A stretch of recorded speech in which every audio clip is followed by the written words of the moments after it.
কিরে হা করে আছিস কেন? তোর নতুন ভাবি সালাম দে। না সাগর, তুই কাজটা একদম ঠিক করিস নি। একদম ঠিক কথা বলছো আপা, তুমি এই মাইয়ার কাজটা একদম ঠিক করো নাই। এমন তো আমি মানি না।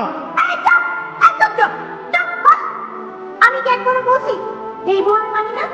দেখ না কি সুন্দর মিষ্টি একটা মেয়ে, কি সুইট লাল টুকটুকে একটা মিষ্টি মেয়ে। মেয়েটাকে দেখে আমার মনটা ভরে গেছে।